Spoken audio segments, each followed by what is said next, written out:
You know that feeling of being just a cog in a giant machine at work? We've all been there. But what about the flip side? That feeling when you're on a team where your ideas actually matter? Well, today we're diving into the two kinds of organizations that create those feelings. So let's just start with one big question for you to chew on. Think about your own workplace. Is it driven by compliance, where people do things because they have to? Or is it driven by commitment, where people do things because they genuinely want to?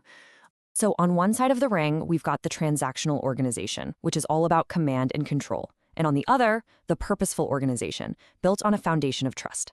Let's kick things off by really digging into that first one, the traditional transactional model.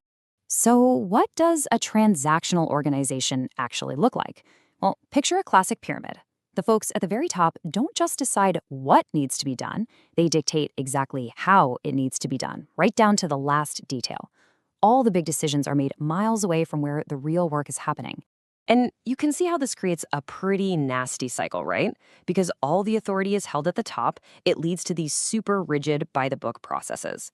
That means the frontline employees, the people actually talking to customers, are basically told, don't think, just follow the script.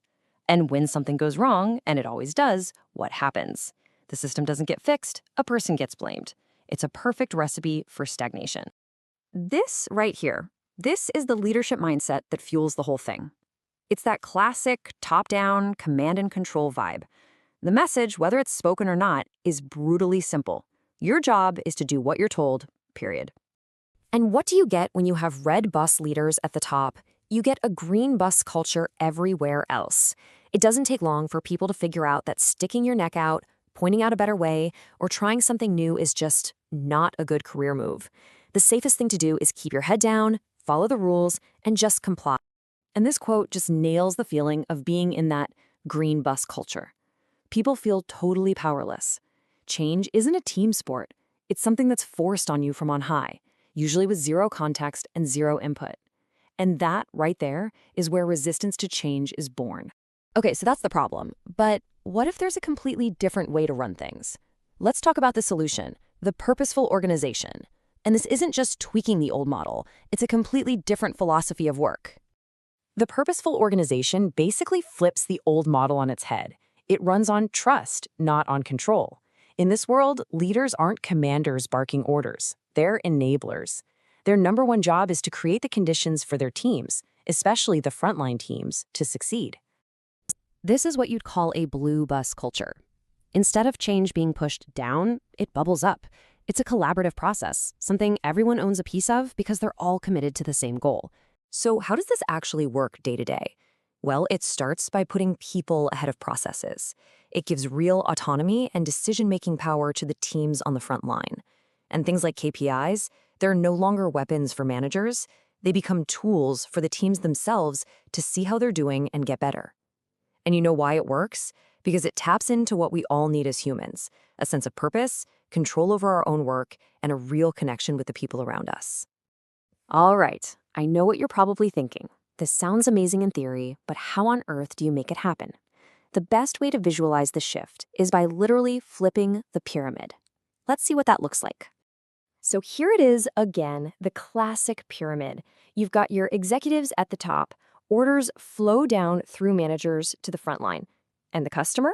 They're way down at the bottom of the pile, the last link in the chain. But now, watch what happens when we flip it over. Boom.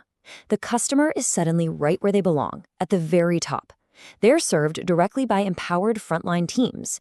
And the job of everyone else in the organization? It's simple. Support those teams.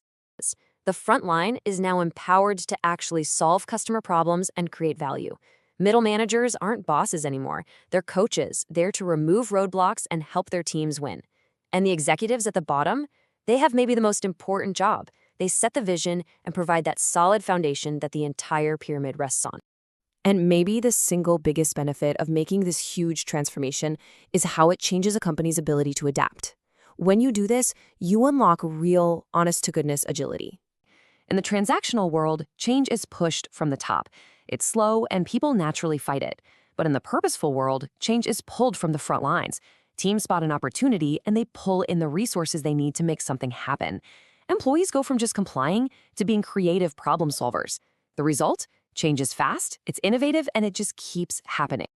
So, why are we having this conversation right now? Why is this shift from transactional to purposeful not just a nice idea, but something that's absolutely critical for survival? I mean, just look around us. Markets are changing in the blink of an eye. Technologies like AI are rewriting the rules of the game. In this kind of environment, the old, slow, rigid, top down model is basically a dinosaur waiting for the asteroid. The only companies that are going to make it are the ones that can adapt, and that kind of adaptability only comes from empowering your people. So, I want to leave you with one final thought to take away. Take a really honest look at your own organization's culture. Is it a brake, slowing everything down with fear and bureaucracy? Or is it an engine, powering you into the future with real commitment, trust, and innovation? Because right now, that choice has never mattered more.